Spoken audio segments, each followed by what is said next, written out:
Olá, sejam muito bem-vindos! Hoje, a gente começa uma jornada por um dos textos mais influentes, mais debatidos e, eu arrisco dizer, mais mal compreendidos da história. O primeiro capítulo do Gênesis. O nosso objetivo aqui é ir muito além daquela leitura superficial, sabe? Aquela que quase sempre acaba presa num debate que nem faz sentido, de ciência contra religião.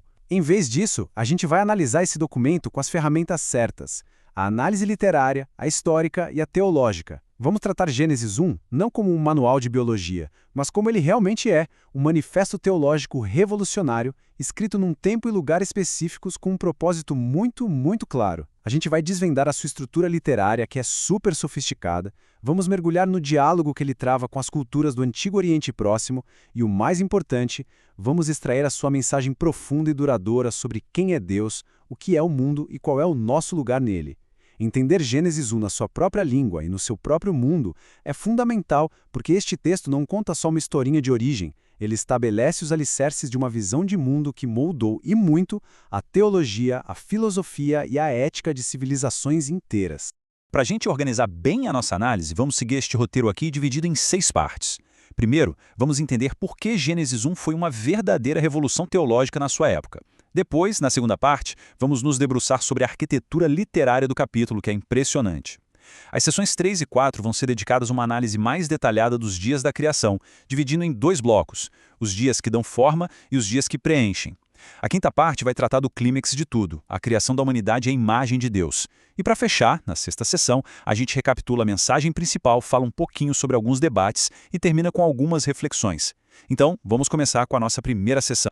Para a gente ter uma dimensão do que é Gênesis 1, é essencial colocar ele no seu lugar de origem. Não dá para ler esse texto com os nossos olhos de hoje, esperando que ele responda às nossas perguntas sobre o Big Bang ou evolução. A narrativa foi escrita num mundo que estava, saturado de mitos de criação, que vinham das grandes potências da época, como a Mesopotâmia e o Egito. O autor de Gênesis não estava escrevendo num vácuo, de jeito nenhum. Pelo contrário, ele estava em um diálogo intenso e muitas vezes num combate de ideias com essas outras histórias. Gênesis 1 é, na sua essência, uma polêmica teológica. É um contra-argumento todo construído para refutar as visões de mundo pagãs e apresentar uma visão da realidade radicalmente diferente.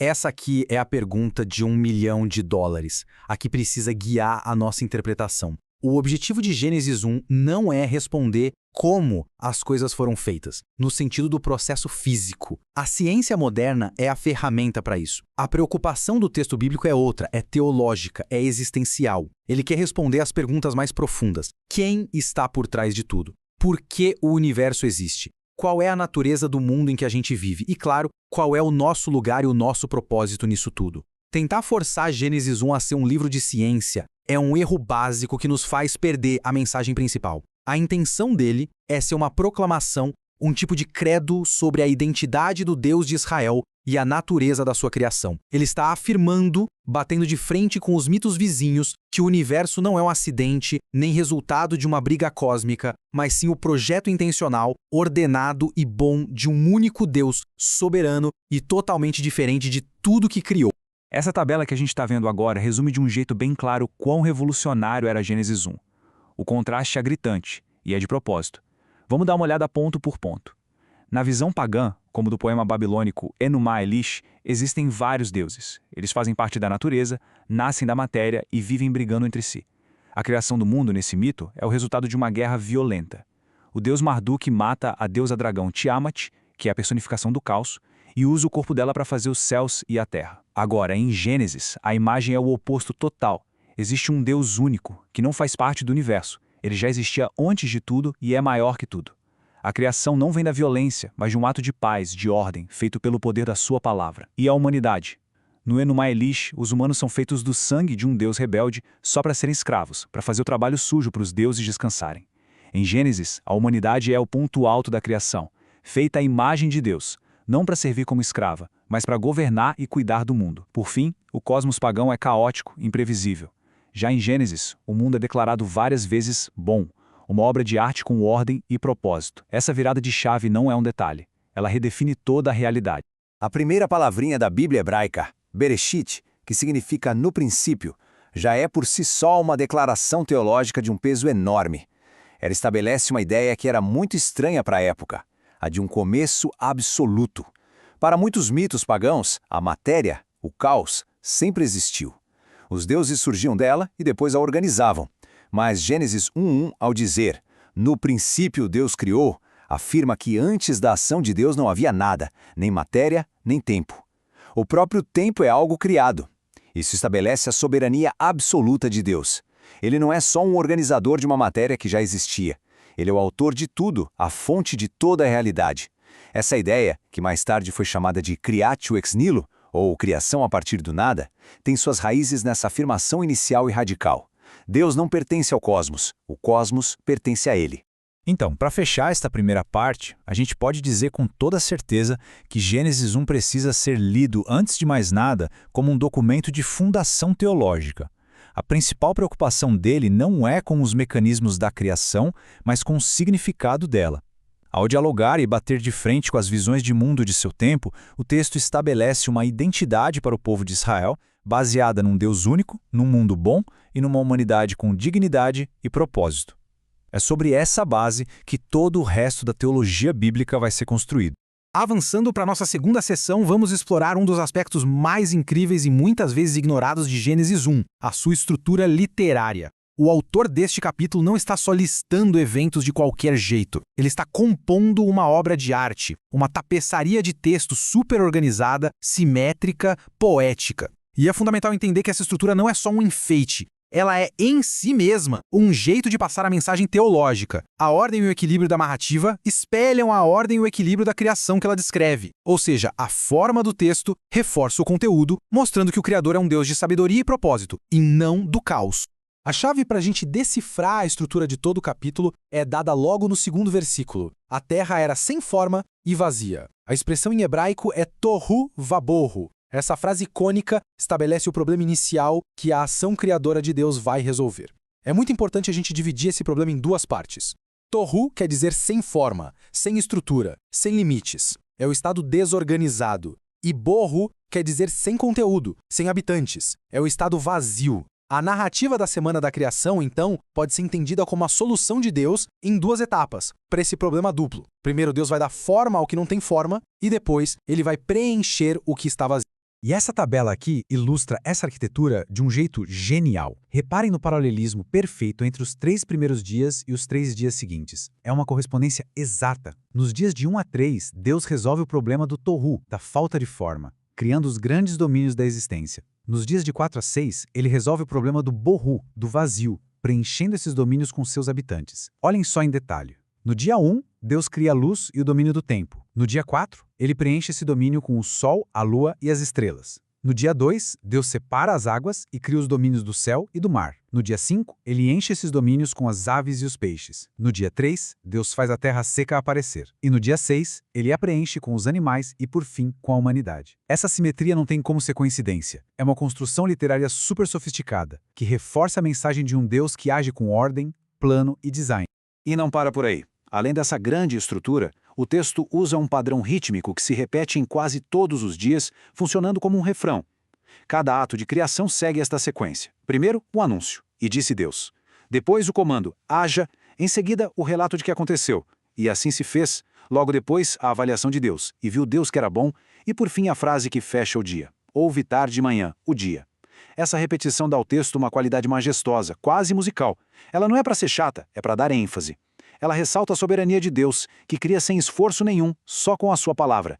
A realidade obedece na hora. E também sublinha a bondade de cada etapa da criação. A gente conclui, então, que a estrutura de Gênesis 1 é, ela mesma, uma declaração teológica. A forma e o conteúdo estão totalmente ligados. A beleza, a ordem e a simetria da narrativa não são só recursos de estilo, são um reflexo direto do caráter do Criador que o texto descreve. O autor nos mostra, pela própria arte da sua escrita, que o Deus de Israel é um Deus de ordem, não de caos, um Deus de sabedoria, não de capricho, um Deus de propósito e não de acidente. A arte literária aqui está a serviço da teologia. Bom, agora que a gente já entendeu a arquitetura do texto, vamos aprofundar o nosso olhar no conteúdo teológico dos 3 primeiros dias da criação. Esse é o primeiro grande movimento da sinfonia, os dias de formação, nos quais Deus enfrenta e resolve o problema do tohu, da desorganização. Cada ato de separar e estabelecer limites que a gente vai ver aqui é muito mais que um evento cósmico. É uma declaração sobre a soberania de Deus sobre o caos e sobre a natureza da realidade que ele está construindo. No primeiro dia, A primeira palavra que Deus fala é haja luz. A criação começa com luz e com a separação entre luz e trevas, estabelecendo o ritmo do tempo. E aqui tem um detalhe teológico crucial. A luz é criada no primeiro dia, mas o sol, a lua e as estrelas só aparecem no quarto. Isso é uma alfinetada direta nas religiões pagãs, onde o sol era um dos deuses mais importantes. Gênesis rebaixa o sol à condição de uma lâmpada criada. A mensagem é clara: a fonte da vida e da ordem não é um objeto criado, mas o próprio Criador. No segundo dia, Deus cria o firmamento, a raquia, que era imaginado como uma cúpula que separava as águas de cima das águas de baixo. Simbolicamente, as águas representavam o caos. O ato de Deus de dominar e organizar essas águas é uma demonstração de sua soberania. Ele estabelece os domínios do céu e do mar. No terceiro dia, a obra se completa com a separação final entre as águas e a terra seca. E de forma bem significativa, assim que o terceiro domínio é criado, Deus já manda que ele produza vegetação. Isso revela um Criador que não só cria espaços, mas já os prepara com comida, com sustento para a vida que ainda vai chegar. Então, ao final dos 3 primeiros dias, o quadro é claro. O problema do tohu, da falta de forma, foi totalmente resolvido. Aquela massa de água escura e desorganizada do começo foi transformada num cosmos estruturado com domínios bem definidos: tempo, céu, mar e terra. O palco está magnificamente preparado, já até decorado com plantas. A estrutura está pronta, mas o palco ainda está vazio. A pergunta que fica é: quem serão os atores desta grande peça? O problema do bohu ainda precisa ser resolvido. Entremos agora na segunda metade da semana da criação, nos dias de preenchimento. Depois de estabelecer os domínios nos 3 primeiros dias, Deus agora vai povoá-los resolvendo o problema do bohu, do vazio. Como a gente viu na análise da estrutura, os dias 4, 5 e 6 correspondem direitinho aos dias 1, 2 e 3. Vamos observar como cada domínio, antes vazio, é agora preenchido com vida e função, sempre seguindo esse padrão de ordem, propósito e bênção que é a marca da ação de Deus. No quarto dia, que corresponde ao primeiro, Deus cria os luzeiros. É muito interessante que o texto evite usar as palavras hebraicas comuns para sol e lua, que eram associadas a deuses pagãos. Em vez disso, eles os chamam de luzeiro maior e luzeiro menor. É uma desmitologização de propósito. Em vez de serem deuses que controlam o destino das pessoas, como na astrologia babilônica, em Gênesis eles são rebaixados a objetos criados. A função deles não é governar, mas servir. Servir para iluminar a terra e para marcar o tempo. A hierarquia é totalmente invertida. Em vez da humanidade servir aos astros, são eles que servem à terra e, consequentemente, à humanidade. É uma demolição teológica da astrologia. No quinto dia, uma explosão de vida preenche os céus e os mares. E aqui, pela primeira vez na Bíblia, Deus abençoa. A bênção divina no pensamento hebraico não é só boa sorte, é uma palavra que tem poder, que capacita para cumprir um propósito. E qual é o conteúdo dessa primeira bênção? Fertilidade e multiplicação. O desejo de Deus é que a vida não apenas exista, mas que ela floresça, se espalhe e enche os espaços criados. A criação não foi pensada como algo estático, mas como um ecossistema dinâmico, destinado a crescer com exuberância vital. E o processo de preenchimento continua de forma superordenada. O domínio do tempo, criado no dia 1, é preenchido no dia 4. Os domínios do céu e do mar do dia 2 são preenchidos no dia 5, com aves e criaturas aquáticas. É significativo que o texto mencione a criação dos grandes animais marinhos. Em outros mitos, monstros marinhos como o Leviatã eram personificações do caos, deuses inimigos que precisavam ser derrotados. Gênesis, mais uma vez, os desmitologiza. Eles não são deuses caóticos, são só mais uma parte da boa criação de Deus, totalmente sob o seu poder. E, finalmente, na primeira parte do sexto dia, a terra seca é preenchida com animais terrestres, com a repetição da frase segundo a sua espécie, reforçando a ideia de uma diversidade ordenada e um design por trás da criação. Ao final da primeira parte do sexto dia, o problema do bohu, do vazio, foi magnificamente resolvido. O mundo, que era silencioso, agora pulsa com vida em todos os cantos. O cosmos pode ser visto como um templo magnífico que Deus construiu. Ele o estruturou, o decorou e agora o encheu com uma congregação vibrante de seres vivos. Cada criatura tem seu lugar e seu papel dentro desse grande santuário cósmico. O palco não está mais vazio, ele transborda de vida, abençoado pelo seu Criador. Mas a peça ainda não chegou ao seu clímax. Falta o personagem principal. E agora, a narrativa nos leva ao seu ponto mais alto, ao ápice de toda a criação. Depois de preparar o cosmos com uma ordem e beleza impecáveis, Deus se volta para a sua criação final, a humanidade. E o tom do texto muda.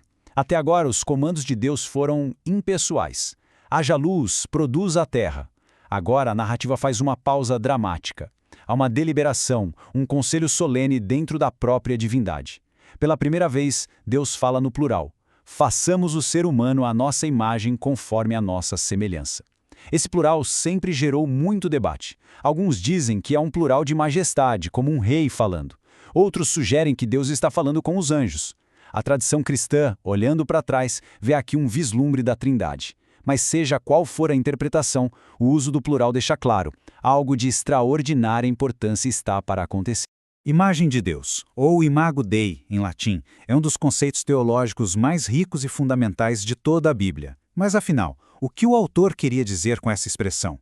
Com certeza não é uma semelhança física, já que a teologia hebraica sempre afirmou que Deus é espírito, não tem corpo. O conceito é muito mais profundo e abrange várias dimensões que definem a essência do que é ser humano. Vamos explorar as 3 principais facetas dessa imagem. Os estudiosos geralmente destacam 3 dimensões da imago Dei. A primeira é a dimensão funcional. No Antigo Oriente, reis e faraós se viam como a imagem dos seus deuses na terra. Eles colocaram estátuas de si mesmos para marcar seu território. Gênesis pega essa imagem da realeza e a democratiza radicalmente, aplicando a toda a humanidade. Ser imagem de Deus significa funcionar como seus representantes, exercendo um domínio sábio sobre a criação. A segunda é a dimensão relacional.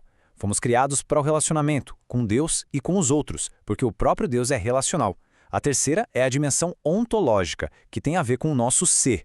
A gente possui capacidades que espelham o caráter do Criador. Razão, consciência moral, criatividade, a capacidade de amar. Juntas, essas dimensões estabelecem a base para a dignidade e o valor de cada ser humano. E dentro dessa passagem, a gente encontra uma declaração de igualdade que era absolutamente revolucionária para o mundo antigo. O versículo 27 é como um pequeno poema, e a sua linha final é enfática. Homem e mulher os criou. O texto faz questão de dizer que a imago Dei não é algo só do homem. Ela é dada de forma plena e igual tanto ao homem quanto à mulher. Não é que um tem a imagem e o outro é um derivado. Os dois juntos refletem a imagem de Deus.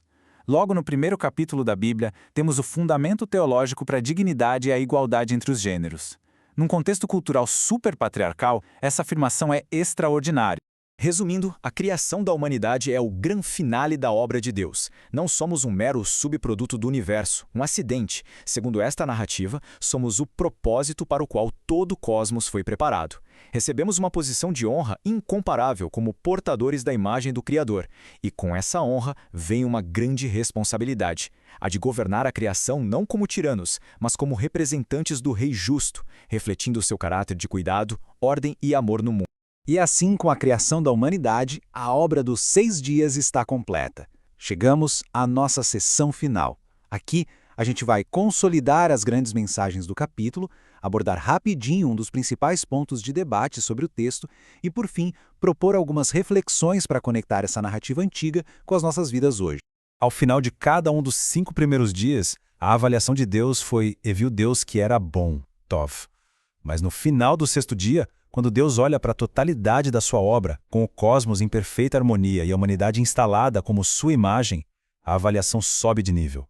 A expressão hebraica é Tov Meod, que a gente traduz como muito bom. Mas não é só um adjetivo mais forte.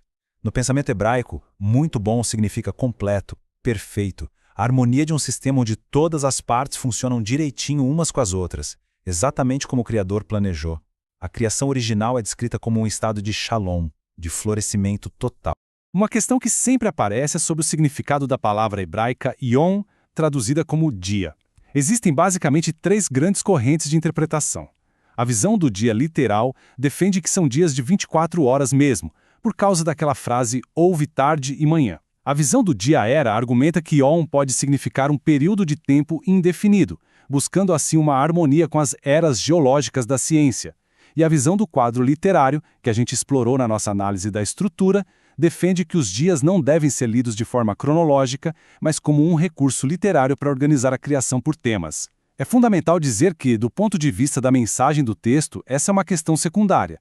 Independentemente da interpretação sobre a duração dos dias, a mensagem teológica central de Gênesis 1, sobre quem é Deus, porque ele criou e quem somos nós continua a mesma.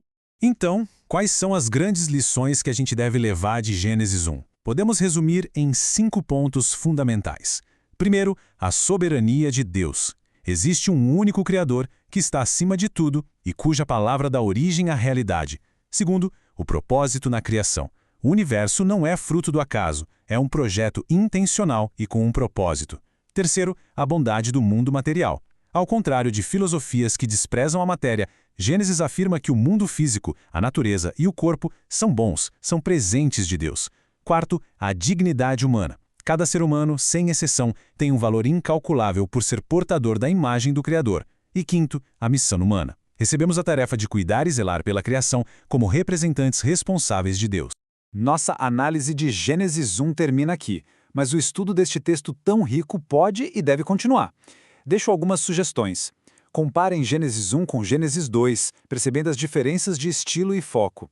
Leiam os mitos do Antigo Oriente Próximo, como o Enuma Elish, para ver ainda mais claramente o caráter polêmico de Gênesis. Leiam os Salmos de Criação, como Salmos 8, 19 e 104, que são respostas poéticas de adoração à criação.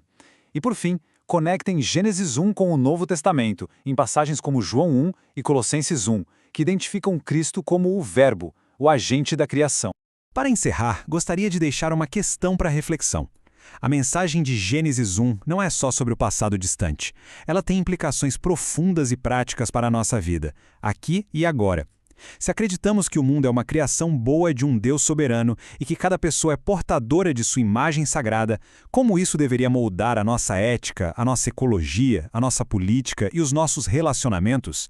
No mundo que muitas vezes parece caótico e sem sentido, de que forma a visão de Gênesis 1 pode ser uma fonte de esperança e um chamado à responsabilidade? A pergunta que este capítulo nos deixa não é só sobre como o mundo começou, mas sobre como nós, como sua imagem, devemos viver nele. Agradeço a atenção de todos.